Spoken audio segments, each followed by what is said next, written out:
Alright, so I am going to pour half cup of hydrogen peroxide, and I'm going to dump that in the bag. And you can hear the sizzling because the chemical is reacting to all the stains in there. Then we are going to do 1 cup of baking soda.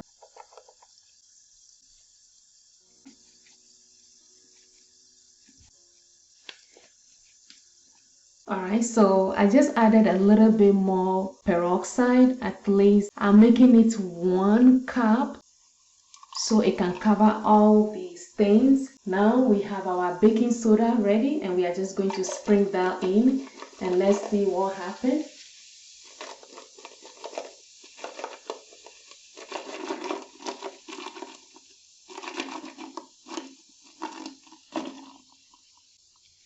And I'm going to make sure this is all in.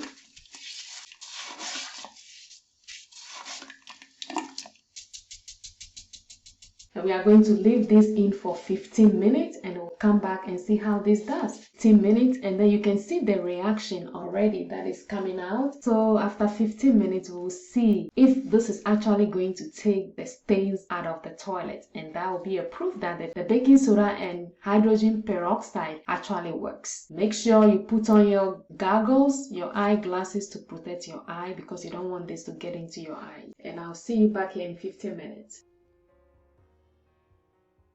So it has been more than 15 minutes. I let it sit for 18 minutes. So this is what it looks like after the 18 minutes. It has really fizzled out, and you can hear the fizzling, and then the bubbles came out, and even you can see some of the bubbles are still breaking out or going down. You can see that. So we are just going to give it a quick brush, and then we're going to flash it and see if this really works.